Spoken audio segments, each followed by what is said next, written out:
Assalamualaikum warahmatullahi wabarakatuh. Halo semuanya, bagaimana kabarnya?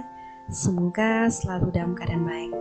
Jika ada yang sekiranya kurang sehat, semoga Allah berikan kesehatan dan keikhlasan dalam menjalaninya. Karena bagaimanapun, semua hal yang terjadi dalam hidup ini merupakan perjalanan takdir yang Allah berikan kepada kita. Apapun bentuknya, saya yakin Allah merasa kita mampu dan insya Allah kuat menjalaninya. Intinya, Allah tidak akan memberikan ujian melebihi kemampuan manusia itu sendiri. Jadi, tetap semangat ya.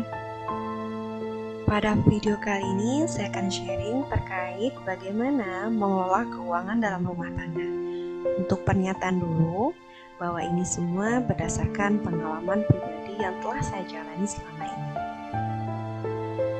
Seperti diketahui, bahwa keuangan merupakan hal sensitif dan penting untuk dikelola dengan baik. Meskipun terkadang kita merasa jumlahnya tidaklah banyak. Meski demikian, kita harus selalu bersyukur sebesar apapun rezeki yang ada, karena itu semua merupakan dari Allah yang sudah ditakar dan tak pernah tertukar. Rezeki itu terkadang bukan perkara nominal saja, teman-teman. Ada begitu banyak rezeki yang Allah berikan kepada kita, seperti keluarga yang hangat, anak yang sehat, mertua yang baik, tetangga yang baik, suami yang penyayang, kesehatan yang selalu terjaga. Itu semua merupakan rezeki yang tak ternilai harganya. Oleh sebab itu, kita harus selalu bersyukur. Caranya dengan menjalani sebaik mungkin atas apa yang Allah berikan kepada kita. Begitu pula dengan keuangan ini, teman-teman. Ketika kita dipercayai untuk mengelolanya, maka kita harus berusaha mampu untuk menyusun dan menerapkannya pada keluarga kita, agar tiap tujuan keuangan bisa tercapai dalam menghadapi masa depan. Misalnya, apakah terkait pendidikan anak, keuangan bulanan, mingguan, dana untuk kesehatan, dan lain-lain. Perencanaan keuangan merupakan suatu proses untuk mencapai tujuan hidup melalui pengelolaan keuangan secara terencana. Perencanaan keuangan dapat dijadikan sebagai alat untuk bisa memenuhi kebutuhan-kebutuhan keuangan di masa kini dan masa mendatang. Lantas, bagaimana sih siklus dalam proses perencanaan keuangan ini? 1. Mengevaluasi kondisi keuangan saat ini. Nah, di sini kita menganalisis, memperhatikan kondisi terkini keluarga kita. Misalnya seperti status perkawinan, apakah kita dalam kondisi udah menikah atau belum, jumlah anggota keluarga kita yang menjadi tanggungan kita, kondisi pekerjaan kita, usia, kesehatan, dan lain-lainnya. 2. Menyusun tujuan-tujuan keuangan. Kita pasti memiliki mimpi ataupun tujuan keuangan. Apakah tujuan keuangan jangka pendek, tujuan keuangan jangka menengah, ataupun jangka panjang. Misalnya, kita ingin memiliki mobil pribadi 5 tahun ke depan. Nah, di sini kita harus mampu mengelola keuangan kita agar mampu mencapai tujuan ini. Misalnya, dengan menyisihkan tiap bulan berapa persen untuk membeli mobil pribadi dalam jangka waktu 5 tahun. Ataupun tujuan-tujuan keuangan lainnya. 4. Melaksanakan perencanaan keuangan secara disiplin. Nah, di sini kita melaksanakannya itu secara konsisten dan kontinu. Semua ini untuk memudahkan kita dalam melakukan tahapan evaluasi kalau ada kekurangan selama menjalani proses perencanaan keuangan. Apakah kekurangan dalam artian terjadi pengeluaran yang begitu banyak, yang tak terkendali, ataupun adanya pemasukan tambahan yang artinya mesti kita lakukan revisi dan lain-lain. Terakhir, mereview dan menyempurnakan rencana keuangan secara periodik untuk menyesuaikan kondisi keuangan terkini. Kondisi keuangan seseorang itu bisa berubah.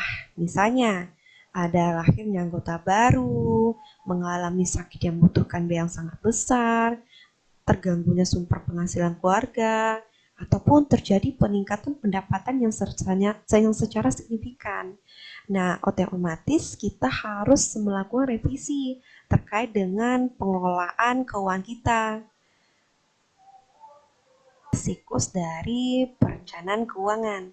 Nah, selanjutnya saya akan memberikan penjelasan terkait dengan tips mengatur keuangan keluarga. Adapun beberapa tips yang bisa saya berikan untuk mengatur perencanaan keuangan keluarga atau pribadi, itu pertama-tama kita siapkan dulu nih bahan-bahannya. Nah, bahan sederhana yang bisa kita siapkan itu bisa kita jumpai di kehidupan kita sehari-hari. Yang pertama itu buku tulis.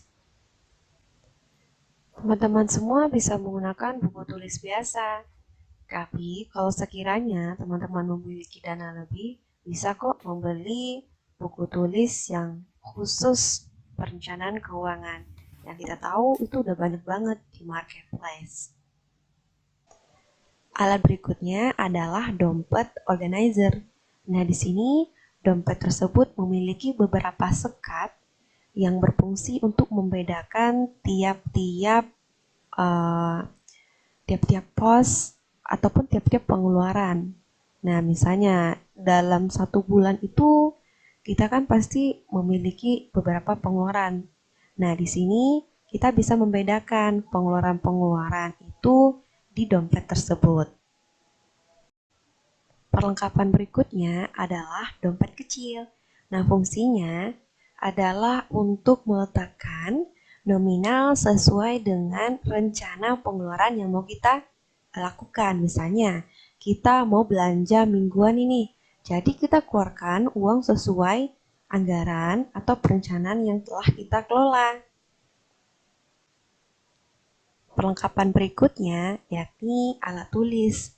Di sini saya menggunakan pena biasa, tapi kalau misalnya teman-teman mau lebih kreatif, lebih bisa berwarna, bisa menggunakan alat tulis lainnya yang lebih bagus atau mungkin yang lebih inovatif lah gitu.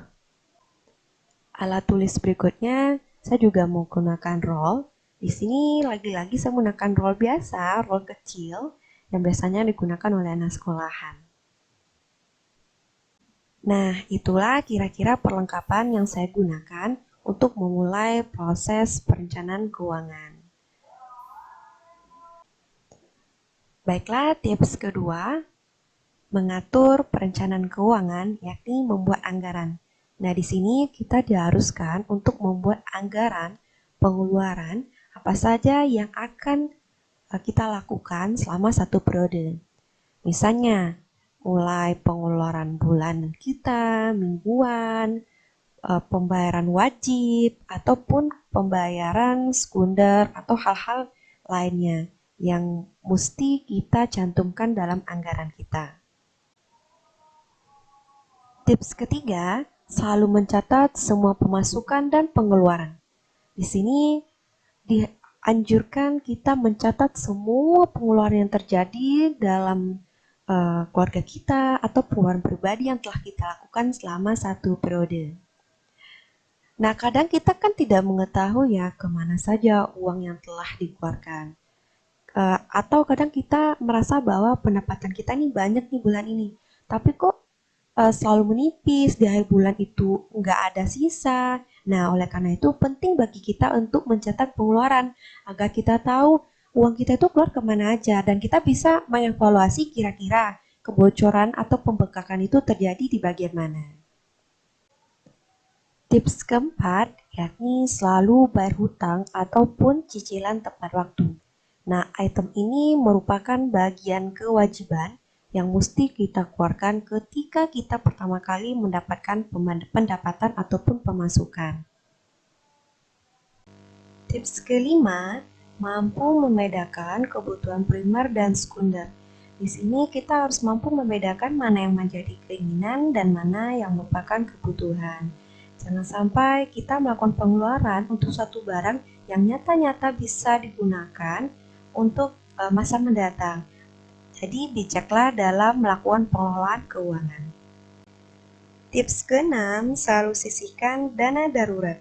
Nah, terkadang ada suatu keadaan darurat yang terjadi dalam kehidupan kita. Misalnya ada musibah atau mungkin ada kesehatan yang drastis yang mesti dirawat rumah sakit tiba-tiba. Nah, otomatis kita mesti membutuhkan dana dong. Oleh karena itu, tiap bulannya disarankan kita itu menyisihkan beberapa persen untuk dana darurat ini. Tips ketujuh, jelaskan dan berikan pengertian pada anggota keluarga tentang hasil perencanaan ataupun pelanggaran yang telah ditetapkan.